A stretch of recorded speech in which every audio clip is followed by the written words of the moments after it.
Here We Stand, a series of 31 short biographies on heroes of the Protestant Reformation.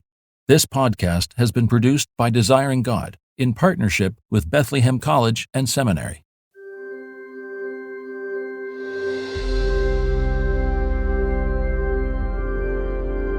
The Majestic Beard of Zurich, written by David Mathis. In an age when the celibate priesthood set itself apart from the laity, in part with clean-shaven faces, the Protestant reformers grew beards to make a statement. They were restoring both maleness and humanity to church leadership, and they weren't afraid to have it written on their faces.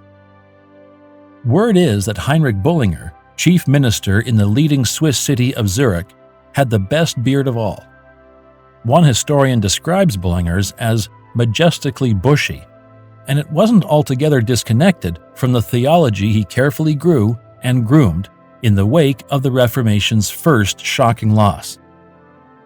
Bullinger, son of a Catholic priest, was born in the Swiss town of Bremgarten in 1504.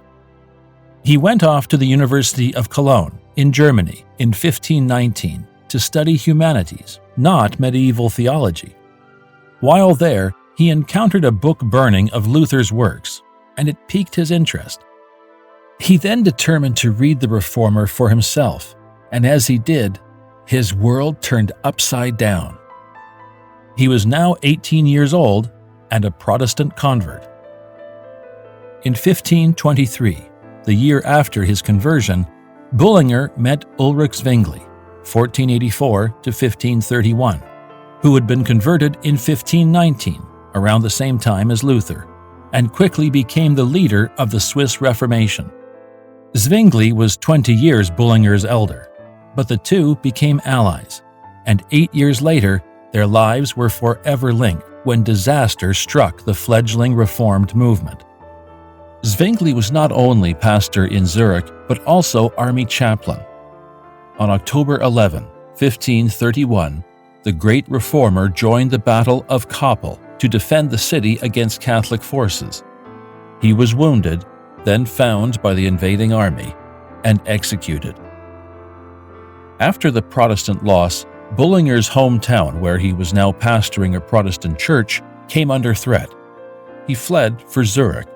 There, he took into his own household the wife and 2 surviving children of his dead friend, and within weeks he was chosen as his successor as chief minister in Zurich, a post at which Bullinger would stand for 44 years, from age 27 until his death at 71 in 1575. How often history pairs the strengths of great men with attendant weaknesses.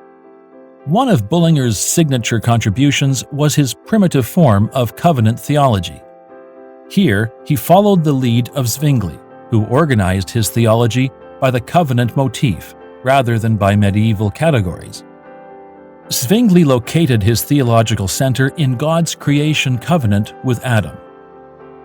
Bullinger matured and modified that theology to focus on Abraham, a step in the right direction, but as historian David Steinmetz notes, both located their theological center of gravity in the Old Testament rather than the New. The strengths included reading the whole Bible as one story. The weaknesses included a penchant to minimize or reject discontinuities revealed in the New. In short, Zwingli and Bullinger read the whole Bible, but still a flat Bible.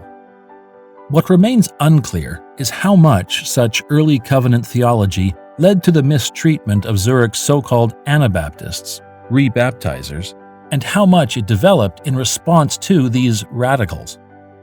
In 1525, Zwingli and Bullinger together defended infant baptism at a public disputation against the Anabaptists, which led to the eventual drowning of some.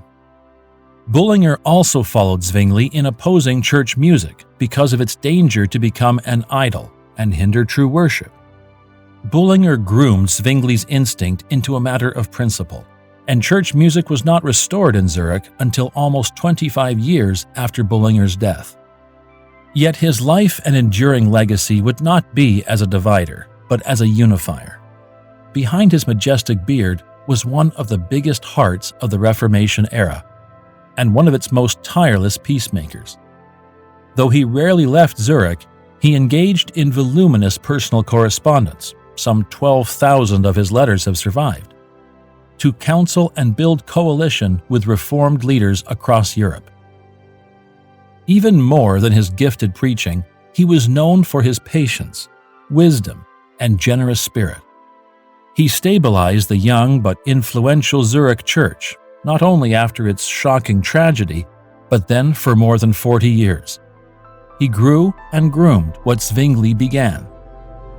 According to Steinmetz, without Zwingli, there would have been no Reformation in Zurich. Without Bullinger, it would not have lasted.